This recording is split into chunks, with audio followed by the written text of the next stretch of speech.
तो आप देख रहे थे कि डॉक्टर मोहन यादव भी ये कह रहे हैं कि लक्ष्मण सिंह ने ठीक कहा है, लेकिन राहुल गांधी के इस्तीफे की उन्होंने मांग की है।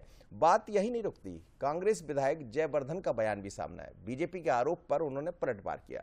राहुल गांधी ने हिंदुओं पर कोई विवादित बात नहीं कही, ये कहना है जयवर्धन सिंह का। पूर्व मंत्री है, वर्तमान में विधायक है, कांग्रेस के नेता है। बीजेपी उनके बयान को गलत तरीके से फैला रही, ये कहना है।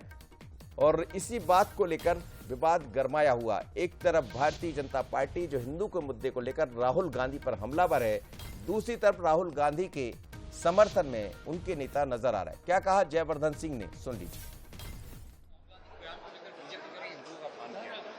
ये तो भाजपा की भौखलाहट है।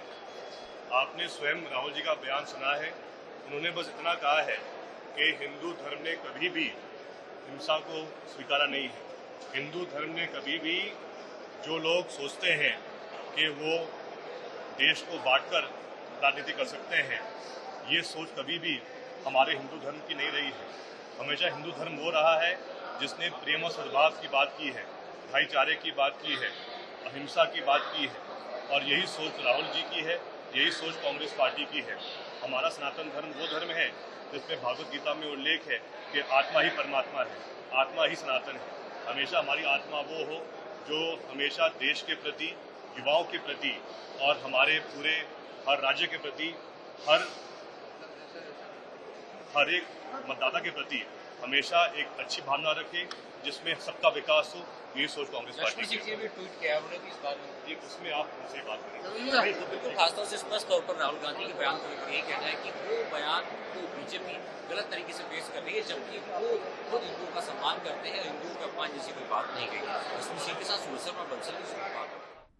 तो अब जयवर्धन सिंह को सुन रहे थे, उन्होंने कहा कि आत्मा ही परमात्मा है, ये हिंदुत्व में कहा, आत्मा ही सनातन है। तो सनातन की परंपरा है, सनातन की बात भी उन्होंने कह दी। लेकिन राहुल गांधी ने जो कहा, उन्होंने कहा कि भारतीय जनता पार्टी गलत तरीके से उसको प्रस्तुत कर रही। ऐसा कुछ राहुल गांधी ने नहीं कहा। हिंदुत्व को समझना है, हिंदू कभी भी हिंसा की बात नहीं कहता है। मेरे साथ दो मेहमान जुड़ रहे हैं, पंकज चतुर्वेदी प्रवक्ता कांग्रेस के, और साथ ही योगेश यादव जुड़ रहे हैं प्रवक्ता कांग्रेस के, और पंकज चतुर्वेदी जुड़ रहे हैं प्रवक्ता भारतीय जनता पार्टी के। आप दोनों मेहमानों को बहुत स्वागत है। पंकज जी, मुद्दा इतना दिखाई दे रहा है, मैं अभी थोड़ी देर पहले विधानसभा में भी देख रहा था, इंदर सिंह परमार ने ये कहा कि माफी मांगे कांग्रेस। तो क्या माफी तक बात चली गई, रुकेंगे नहीं आप लोग? देखिए मनोज जी, राहुल गांधी जी ने कांग्रेस पार्टी की जो क्षमा कीजिएगा जी, कांग्रेस पार्टी का जो तुष्टीकरण का चरित्र है वो एक बार फिर प्रदर्शित किया है।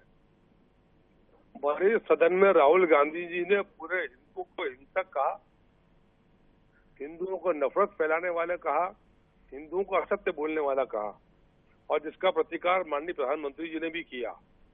मैं मानता हूं कि कांग्रेस पार्टी की नीतियों में तुष्टीकरण शामिल है, पर तुष्टीकरण इस हद तक कि अपने फेवरेट वोट बैंक को संतुष्ट करने के लिए आप हिंदुओं को इस सदन में अपमानित करो।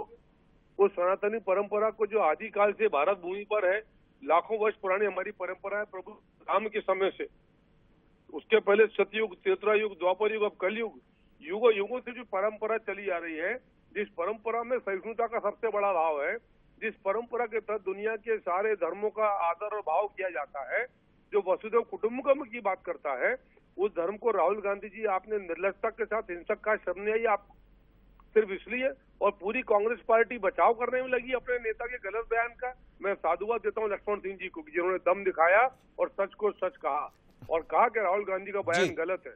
राहुल गांधी जी को नेता प्रतिपक्ष पद से त्याग पत्र देना चाहिए और क्षमा याचना तो करनी चाहिए मनोज जी। चलिए पंकज जी, आप बने रहिए, मैं लौटूंगा आपकी तरफ, और योगेश जी आपकी तरफ भी लौट रहा हूं। लेकिन इसमें एक और बड़ी खबर आ गई है। बड़ी खबर यह है कि राहुल गांधी के बयान पर हम कह रहे हैं लगातार सियासत गरमाई हुई। हिंदू हिंसा विवाद में पूर्व सीएम उमा भारती की एंट्री हो गई। सोशल मीडिया पर राहुल गांधी पर उन्होंने निशाना साधा है। हिंदू या तो हिंसा के शिकार हुए हैं, ये उमा भारती का कहना है, या हिंसा का सामना किया है। उमा भारती ने कहा राहुल दुर्भाग्य से विपक्ष के नेता चुने हुए हैं, अब वह युवा नहीं 50 साल के अधेड़ है। उमा भारती ने कहा है कि वो युवा नहीं है, 50 साल के अधेड़ है, उन्हें कहने से पहले सोचना चाहिए। लेकिन उमा भारती ने बड़ी बात कह दी, सोशल मीडिया पर ट्वीट किया। यह ट्वीट देखिए, हिंदू या तो हिंसा के शिकार हुए हैं, या हिंसा का सामना किया है। कल संसद में राहुल गांधी जी का व्यवहार एवं भाषण विपक्ष के नेता की तरह नहीं, किसी कॉलेज के उच्छृंखल छात्र नेता की तरह था। राहुल को याद रखना होगा कि वह दुर्भाग्य से विपक्ष के नेता चुन लिए गए। दूसरा, वह अब युवा नहीं है बल्कि 50 साल के ज्यादा के अधीर है। राहुल जी, अपना पद, अपना देश और अपनी उम्र का कुछ तो ख्याल रखिए। पूरे देशवासियों के साथ मैं भी आपकी भर्त्सना करती हूँ। तो उमा भारती भी मैदान में कूद गई। हिंदू की बात होगी तो उमा भारती तो मुकर होती है, हमेशा अपनी बात रखती है। कुछ दिन पहले भी आपको याद होगा 400 सीटों को लेकर भी उन्होंने बात कही थी। लेकिन मेरे साथ मेहमान जुड़े हुए, उन्हीं से बात कर लेते। योगेश यादव जी, आप देख रहे हैं उमा भारती जी ने भी अपना बयान दे दिया, और क्या राहुल गांधी वहां जो बात कहना चाहिए था वो ना कहते हुए हिंदुत्व की बात करके एक मुद्दा दे दिए भारतीय जनता पार्टी को, क्योंकि लक्ष्मण सिंह तो उनके साथ खड़े हो गए भारतीय जनता पार्टी के। देखिए मनोज जी, राहुल जी को या इस संपूर्ण देश को जो बात बहुत पहले कह देनी चाहिए वो बात अभी राहुल जी ने कही है, और मैं समझता हूं ये सबसे उपयुक्त समय है।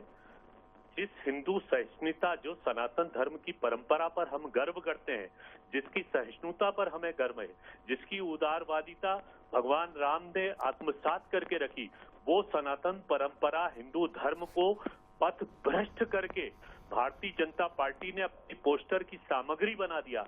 हिंदू जो परंपराएं, जिसका साधुत्व और जिसका पूरे ब्रह्मांड के अंदर एक विजय है, संपूर्ण देश के अंदर, संपूर्ण विदेश में हमारी जय जयकार है कि हिंदू धर्म और सनातन परंपरा इतनी विशाल है, उस जगह आपने एक पोस्टर की सामग्री वैमनस्यता परोस दी, दूसरे धर्म के प्रति घृणा परोस दी। राहुल जी ने जो कहा है वो अक्षरशः सच कहा है, और कांग्रेस का प्रत्येक कार्यकर्ता उनके साथ खड़ा हुआ है, और कार्यकर्ता ही नहीं संपूर्ण देश उनके साथ मतलब खड़ा आप हुआ ये है। कह रहे हैं कि राहुल गांधी ने जो कहा है वो सच कहा है, और उसके साथ ही कांग्रेस के नेता खड़े हैं। भारतीय जनता पार्टी कुछ भी मांग करे उसको नहीं माना जाएगा। भारतीय जनता पार्टी क्या इस्तीफा मांगेगी? इन लोगों को इस्तीफा देना चाहिए जो भगवान राम के नाम का दुरुपयोग करते हुए और जिन्होंने हिंदू परंपरा और सनातन धर्म को संकीर्ण कर दिया, उसको बौना कर दिया। हिंदू धर्म और हिंदू सनातन परंपरा क्या है? चलिए सर, समझ आ रहा है। बहुत धन्यवाद पंकज जी आपका भी, और योगेश यादव जी आपका भी। लेकिन ये राहुल गांधी की बात जो सामने आई है उसको लेकर ऐसा लगता है कि राजनीति और गरमाने वाली है। मध्य प्रदेश विधानसभा में